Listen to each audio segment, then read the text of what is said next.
आदरणीय उपस्थित हमारे सभी श्रोतागण बंधु, प्यार करने योग्य हमारे नन्हे मुन्ने बच्चे एवं हमारे पिता समान हमारे बुजुर्ग और हमारी भारत भूमि को पवित्र करने वाली सीता सावित्री जैसी हमारी मातृशक्ति और संत भगवान के चरणों में नमन करते हुए और इस गांव की जो पतवारी माँ है उनके चरणों में नमन करते हुए, सभी देवी देवताओं के चरणों में नमन करते हुए, जो आज आपके पावन ग्राम बूढ़ना में जो भगवान की अमृतमयी कथाएं प्रारंभ जो होने के लिए जा रही हैं और आज द्वितीय दिवस है।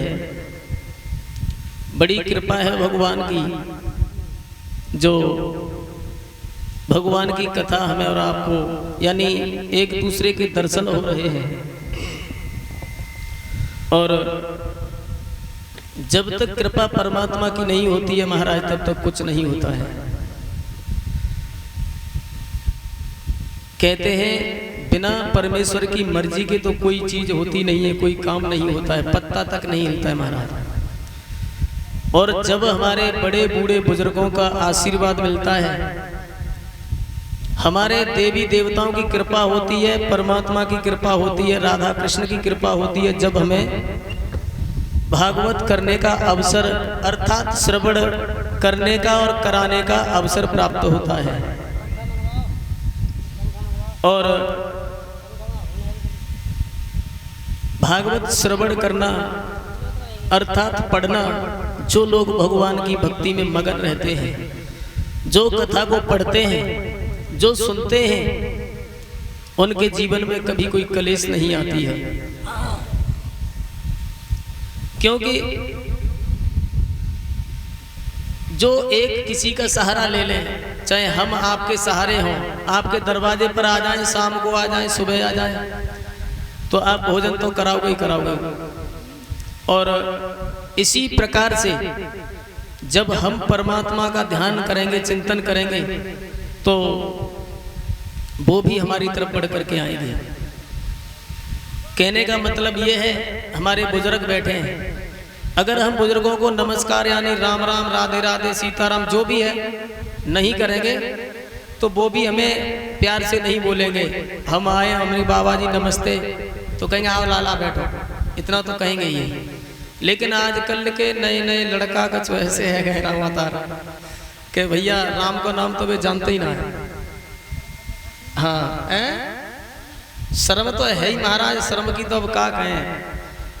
माता पिता के पैर छूने में शर्म लगती है उन्हें। और चलो आगे बताएंगे कैसे कैसे जमाने के लोग, अब तो वही सिस्टम ही सब बदल गए।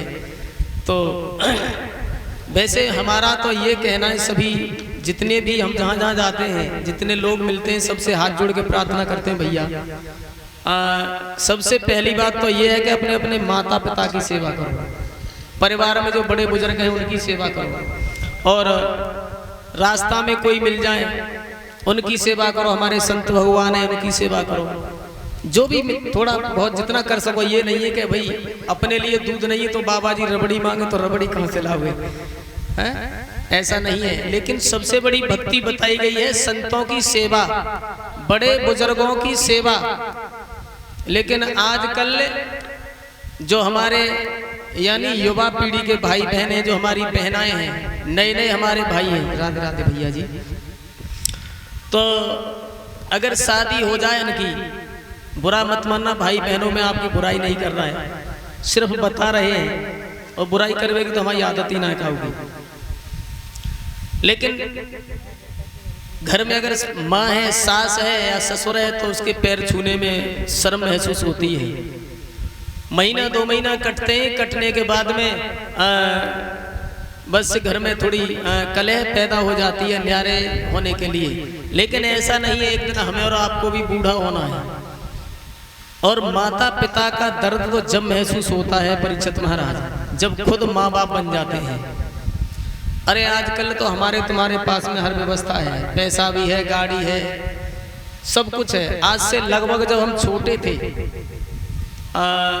20 साल पहले की बात बता रहा हूँ, 20-25 साल पहले की, तब हमारे बड़े बूढ़े बुजुर्गों के पास में साइकिल भी नहीं होती थी।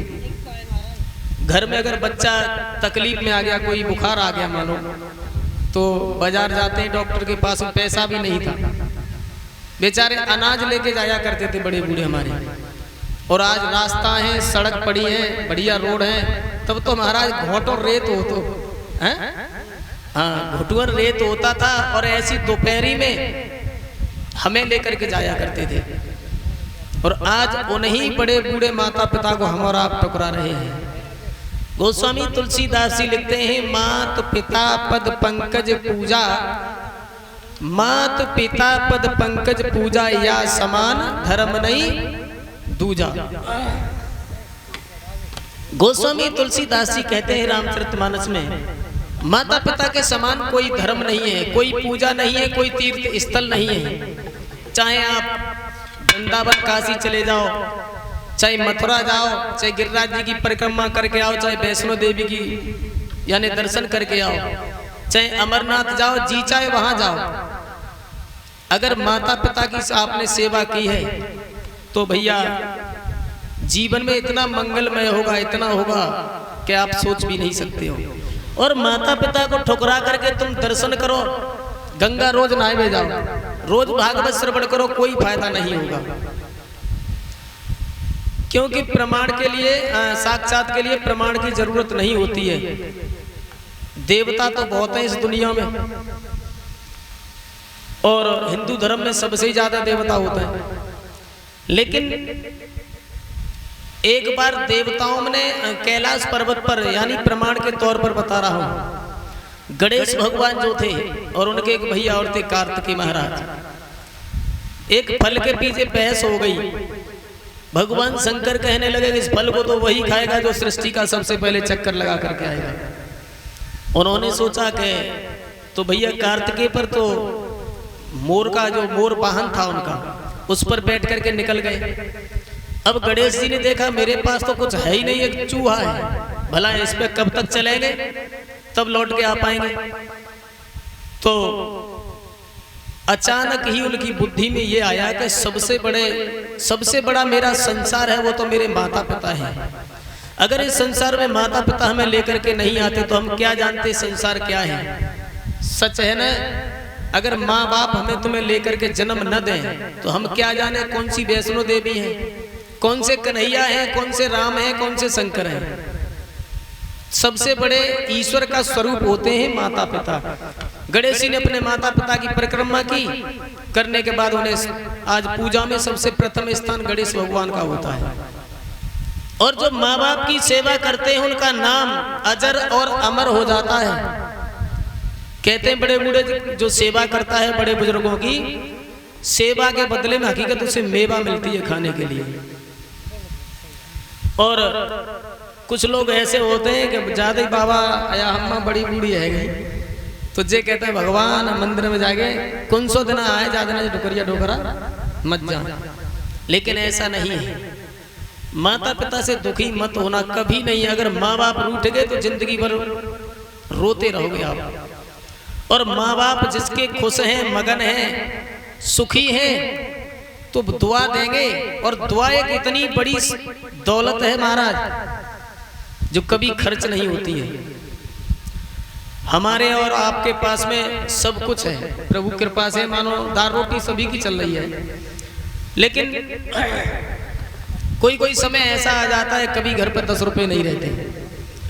और दुआ एक ऐसी चीज है जिंदगी भर खर्च करोगे तो वो खर्च नहीं होती है, करते रहो। लेकिन दुआ तो मिलती है कमजोर लोगों से, जैसे संत भगवान बैठे हैं, बड़े बूढ़े होते हैं, बेचारे दोपहरी पड़ रही है, चला नहीं जा रहा है, रास्ते में मिल गए, मोटरसाइकिल में बिठा करके छोड़ दिया तो उनकी आत्मा दुआ देती है। और दुआ सबसे बड़ी दौलत है। तो मेरा मतलब है सबसे बड़ी भक्ति है संतों की सेवा, और दूसरी भक्ति है श्रवण करने के लिए मिले, भजन करने के लिए मिले। लिखते हैं गोस्वामी तुलसीदास जी कि प्रथम भक्ति संतन कर संगा दूसरी रहती मम कथा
बताई गई है संतों का सम्मान करना, बड़े बुजुर्गों की सेवा करना। जो भी चर्चा कर रहे थे इसी बात के ऊपर चर्चा चल रही थी। और दूसरी भक्ति बताई गई है भगवान की कथा श्रवण करने के लिए मिले, भजन करने के लिए मिले और सत्संग करने के लिए मिले। जितना समय मिल जाए महाराज उतना भगवान का भजन करना अति आवश्यक होता है हर मनुष्य के लिए। जब पल्ले मोहल्ला में लगवा लेकर कर लेते, ठीक है भैया।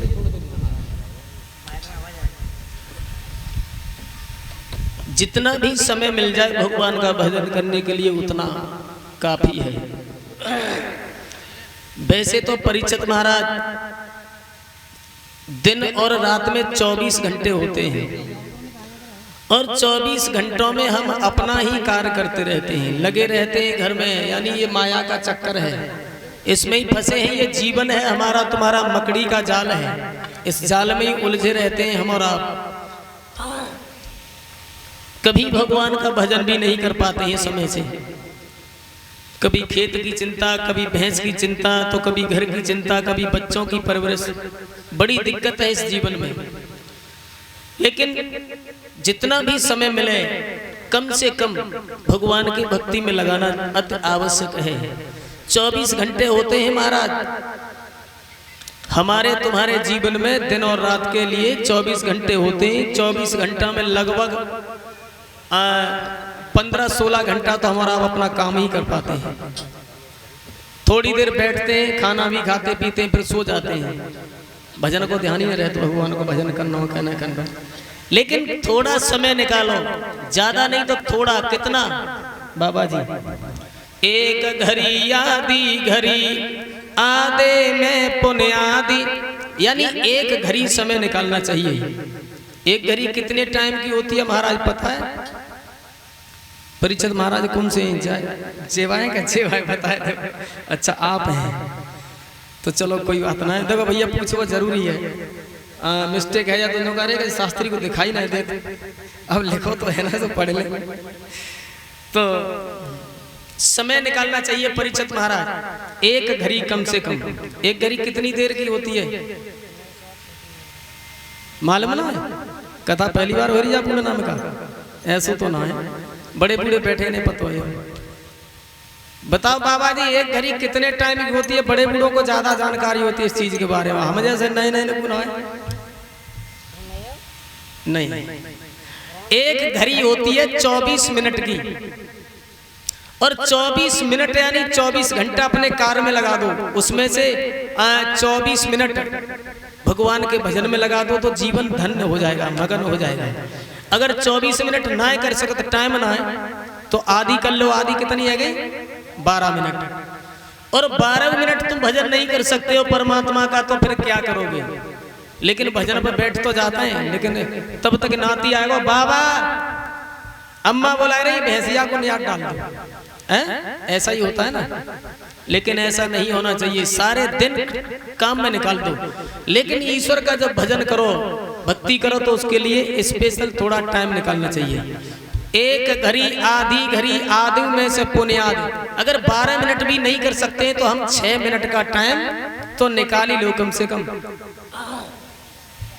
अगर 6 मिनटों को टाइम ना महाराज तो मामला गड़बड़ रही है, तो ये निकालना चाहिए।